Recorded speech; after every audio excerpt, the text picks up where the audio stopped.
Controversies over Chief Oyegun's statement of President Muhammad Buhari's endorsement of Governor Obaseki and Akeredolu for APC ticket ahead of the governorship elections later this year. And President Muhammad Buhari says he will celebrate Salah at home with his family and will not entertain any visitor.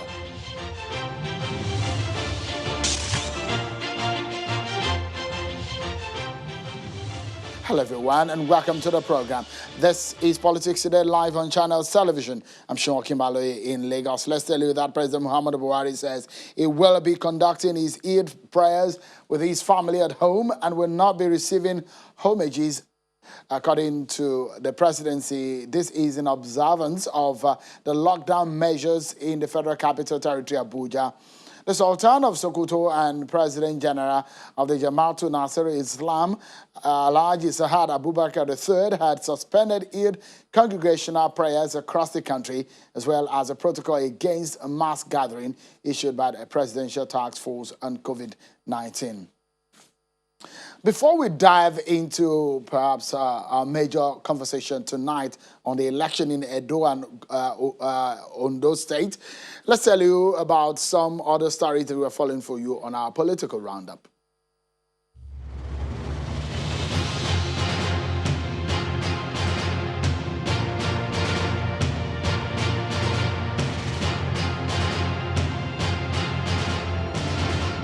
The Kogi State Governorship Election Petition Tribunal sitting in Abuja is set to deliver judgment in the suit filed by the candidate of the People's Democratic Party, Mr. Musa, challenging the election of Mr. Yahaya Bello as the duly elected governor of the state.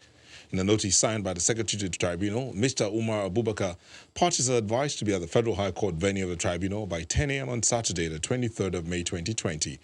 At the last hearing of the petition in Abuja, lawyers to all the parties adopted their final addresses, canvassing their positions for and against the petition filed by Mr. Wada, who is alleging that the election of Governor Yahaya Bello was characterized by massive rigging and voter intimidation. And the Kogi State Election Petition Tribunal in Abuja has dismissed the petition filed by the Action People's Party, APP, challenging the victory of Mr. Yahaya Bello as the governor of Kogi State. In a unanimous judgment delivered by Justice Baraka Wali, the tribunal held that the Action People's Party was not in any way excluded from the November 16, 2019 election, when it did not have any validly nominated candidate in the election, having failed to substitute its governorship candidate, who was disqualified. The Borno State government has commended indigenous inventors at the Federal University of Agriculture, Makodi, for inventing ventilators to support the state government's effort at managing COVID-19 patients, noting that gestures like this are what the people of Benue are known for. Mr. Otom gave this commendation during the presentation of a sampled ventilator to him at the government house, where he also made key announcements lifting the ban on worship places, markets and other forms of economic activities, provided they conform to the COVID-19 safety protocols. They have been able to exhibit uncommon leadership, and these have in no wise helped the situation, and we appreciate them. And secondly, we have reviewed the partial lockdown, opportunity for them to open their churches and mosques, but we recommend strongly that there must be staggered services in churches and in mosques. The Borno State Governor, Babagana Zulum, has taken advocacy on ways of curbing the spread of coronavirus to rural areas. Governor Zulum spent 2 days touring 6 local governments in the state, interacting with traditional leaders. The governor wanted to monitor the quality of governance at the grassroots in liberated towns as the world grapples with the COVID-19 pandemic. I also written letters to all the local government headquarters, notifying them of the necessity of operating at their local government headquarters. The immediate past national chairman of the ruling All Progressives Congress, Chief John Oyegun, says the President Muhammadu Buhari has endorsed Governor Godwin Obaseki of Edo State and Rotimi Akeredolu of Ondo State to get the tickets for the forthcoming governorship elections of the APC for a second term in office.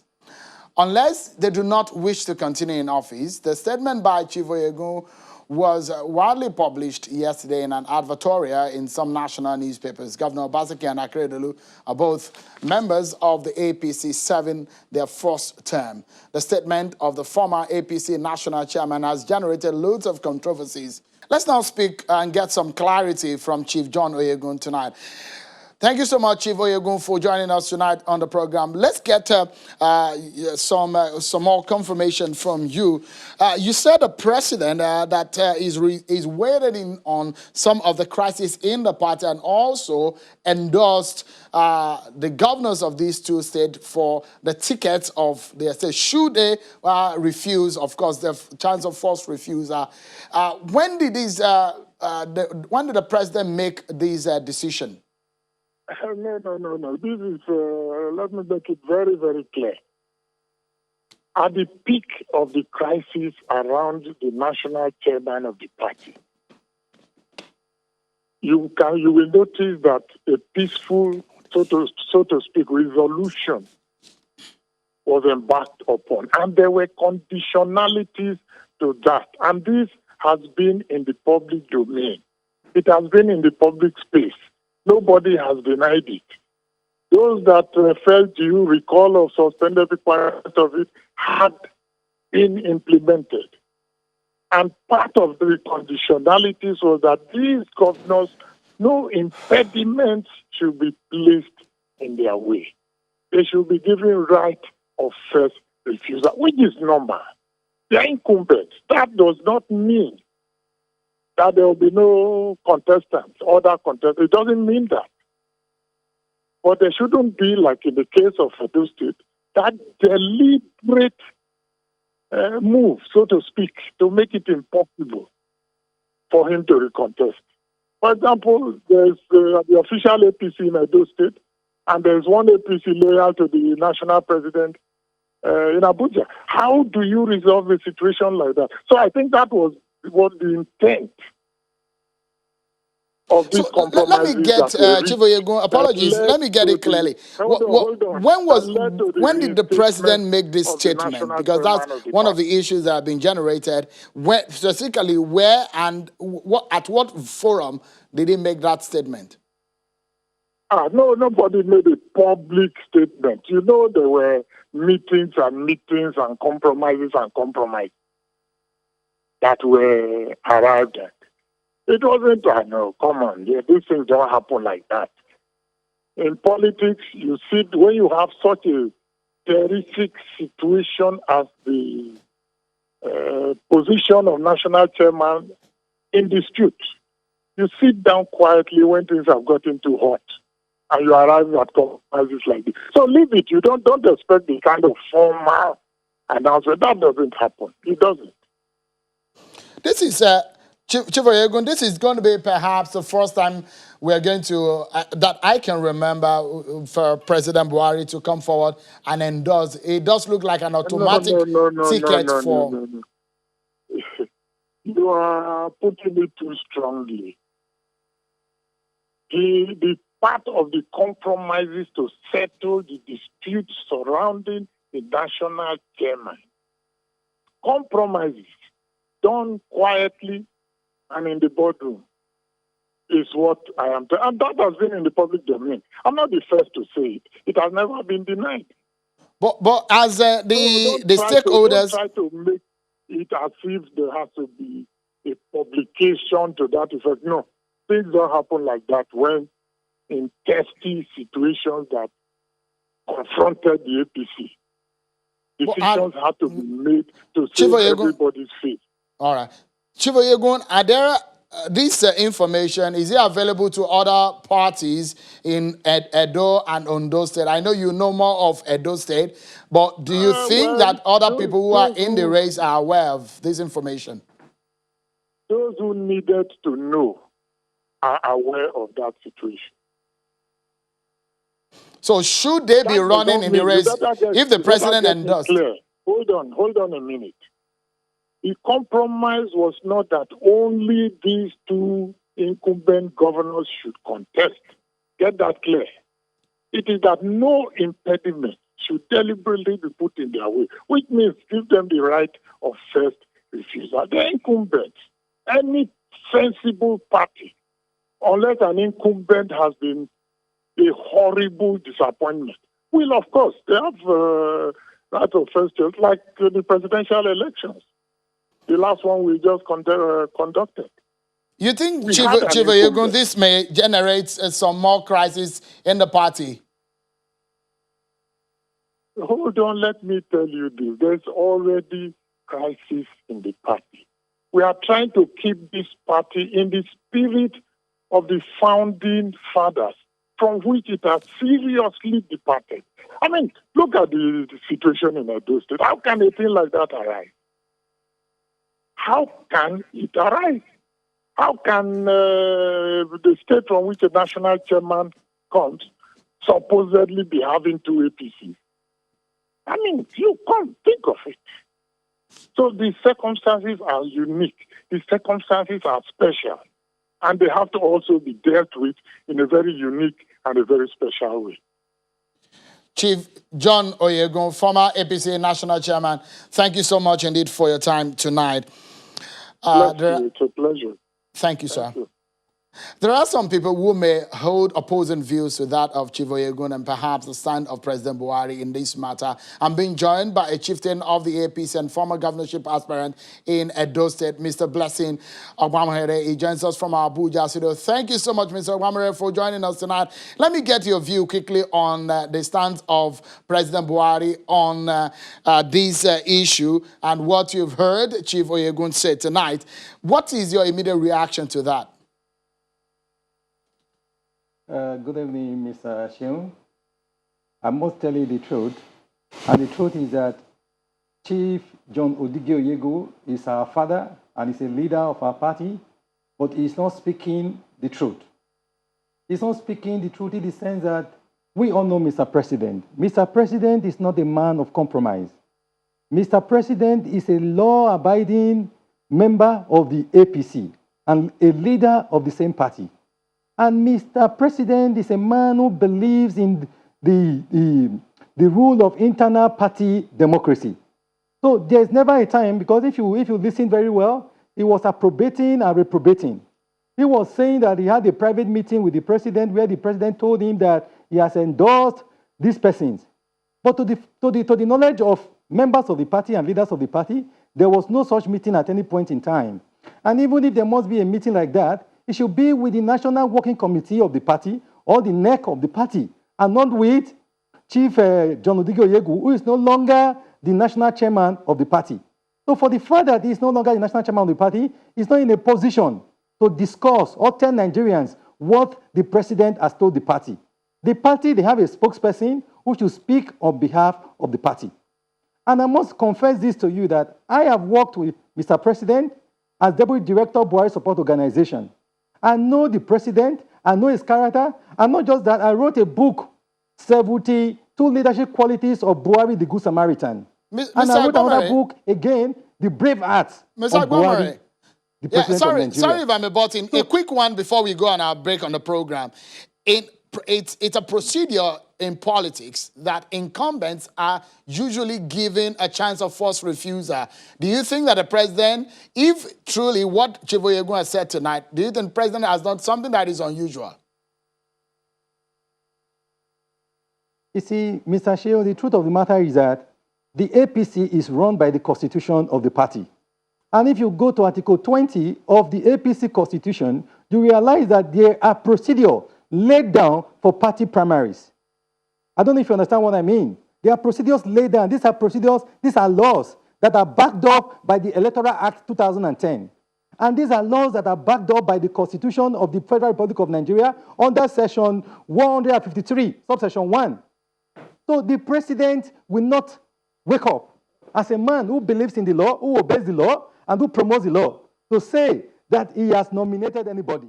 And I can tell you the truth of the matter is that some people are biased. And because of their bias, they are ready to lie against Mr. President.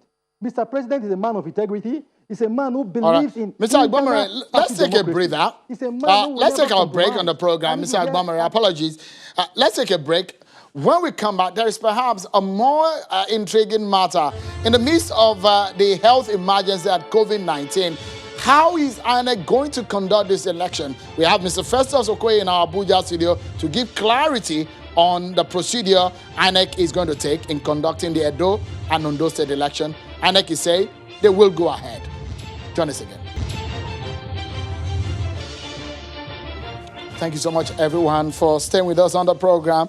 From the story of Chief John Oyegun that President Muhammad Buhari has endorsed the governors of Ondo and Edo State for a chance of forced refusal in the governorship election coming later in the year. We're getting some reactions onto that. Mr. Blessing Agbomere is in our Abuja studio. Let's also hear now from the Deputy National Organizing Secretary of the APC, Musa Mohamed. Ibrahim, he joins us via telephone from Kaduna. Thank you so much, Mr. Ibrahim. Give us a sense of what is happening on the information that the president must have given, has given a chance of forced refusal to the governors of Edo and Ondo State. Well, thank you. I feel that is a traditional way in every kind of setup, a political party or any other system that you may find yourself. This means we are comfortable, or the president is comfortable with the rule and administration in the two APC states. This is not a direct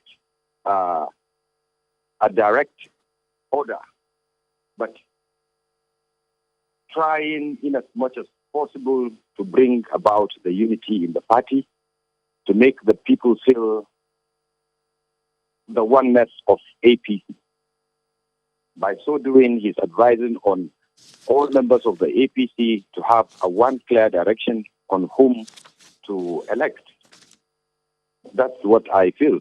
Will there be a primary conducted since he has given that? Because we understand that these governors have also shown interest in running. Yeah, well, it is one of their fundamental rights to contest election. Whoever feels like contesting with them, if he is a better choice, his people will elect him. So I feel the primary election must hold with any other aspirant who feels he wants to contest the election. Nobody should be refused.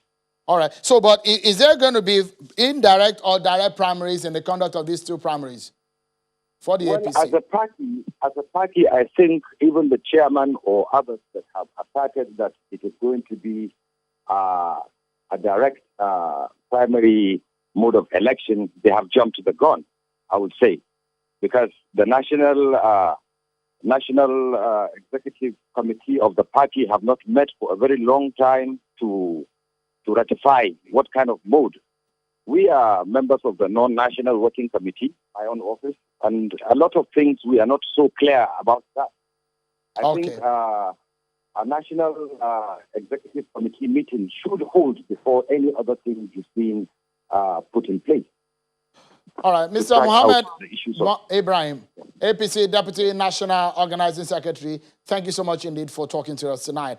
And as well as Mr. Blessing Agbomere, APC chieftain and a former governorship aspirant in Edo State. Thank you so much indeed for coming tonight. Well, with the global health emergency across the world and the COVID-19 pandemic, where, of course, Nigeria is battling to curtail, it appears Nigeria's electoral umpire, INEC, is resolute in conducting the Edo and Ondo governorship elections, which has been scheduled for later this year. We'll show you some of the breakdown of what INEC is planning to do in the coming days. The commission says it has approved a policy to conduct elections despite the outbreak of coronavirus in the country. You can see the calendar there that INEC has set. Let's speak with the National Commissioner in charge of voter education and publicity, Mr. Festus Okoye, who joins us from our Abuja studio. Thank you indeed, Mr. Okoye. Earlier, we understand that you are going to release a policy document on how to conduct election in a very unusual period that we find ourselves around the world. When is that policy document coming out? The clean copy of the policy document will be released on Monday. Definitely, it will be released on Monday. the commission met yesterday and deliberated extensively on that particular policy document. And at the end of the day, we agreed on the fundamentals of that particular document. And we have agreed as a commission to release that particular document to the Nigerian public on Monday. So the document will definitely be in the public domain on Monday. So, obviously, things are not going to remain the same. Are you going to conduct, because these are interesting times. We've not seen this kind of situation before.